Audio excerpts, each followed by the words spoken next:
Section 3. You will hear a student called John talking to a professor about a design competition he is entering.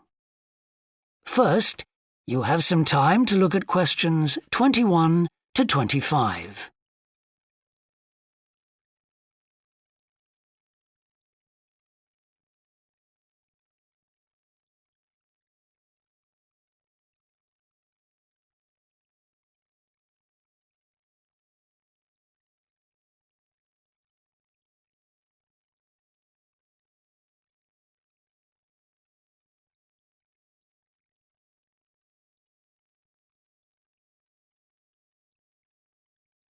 Now listen carefully and answer questions 21 to 25.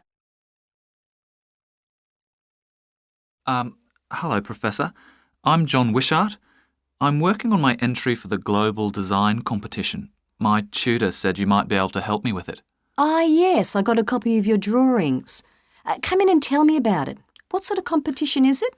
Well, it's an international design competition, and we have to come up with a new design for a typical domestic kitchen appliance. I see. And are there any special conditions? Does it have to save energy, for example?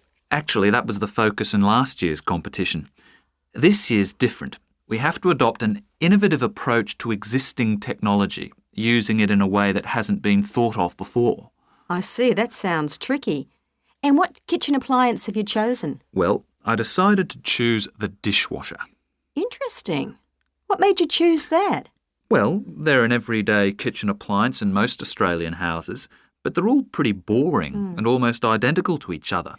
I think some people will be prepared to pay a little extra for something that looks different. It's a nice idea. I see you've called your design the rock pool. Why is that? Basically because it looks like the rock pools you find on a beach. The top is made of glass so that you can look down into it. And there's a stone at the bottom. Is that just for decoration? Actually, it does have a function. Instead of pushing a button, you turn the stone. So it's really just a novel way of starting the dishwasher. That's right. It's a really nice design, but what makes it innovative? Well, I decided to make a dishwasher that uses carbon dioxide. In place of water and detergent? How will you manage that? The idea is to pressurise the carbon dioxide so that it becomes a liquid. The fluid is then released into the dishwasher where it cleans the dishes all by itself. Sounds like a brilliant idea. Your system will totally do away with the need for strong detergents. So what happens once the dishes are clean? Well, to allow them to dry, the liquid carbon dioxide and the waste materials all go to an area called the holding chamber. That's where the liquid is depressurised and so it reverts to a gas. Then the oil and grease are separated out and sent to the waste system. It sounds like you've thought it all out very thoroughly. So what happens to the carbon dioxide once the process is complete? Not wasted, I hope. Actually, that's where the real savings are made. The carbon dioxide is sent back to the cylinder and can be used again and again. What a terrific idea. Do you think it will ever be built? Probably not, but that's okay. Well, I'm sure a lot of positive things will come out of your design. Before you hear the rest of the discussion, you have some time to look at questions 26 to 30.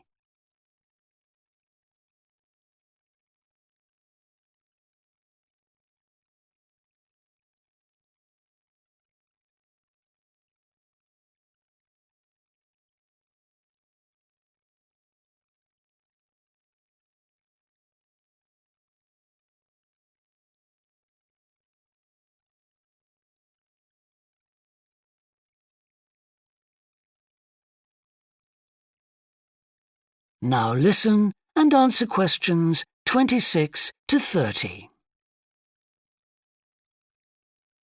Now, you seem to have thought about everything, so what exactly did you need me to help you with? Well, my design has made it to the final stage of the competition, and in a few months' time I have to give a presentation, and that's the part I was hoping you could help me with. Right, well, that should be easy enough. What have you managed to do so far? Well, I've got detailed drawings to show how it will work, and I've also written a 500-word paper on it. I see. Well, if you want to stand a good chance of winning, you really need a model of the machine. Yes, I thought I might, but I'm having a few problems. What's the main difficulty so far? Let me guess. Is it the materials? Yes. I want it to look professional, but everything that's top quality is also very expensive. Look, projects like this are very important to us. They really help lift our profile. So why don't you talk to the university about a grant? Oh, I can help you fill out the application forms if you like. that would be great. You'd better show me this paper you've written as well. For a global competition such as this, you need to make sure the technical details you've given are accurate and thorough. Oh, that would be a great help. Is there anything else I can do? Well, I'm really nervous. That is the end of section 3. You now have half a minute to check your answers.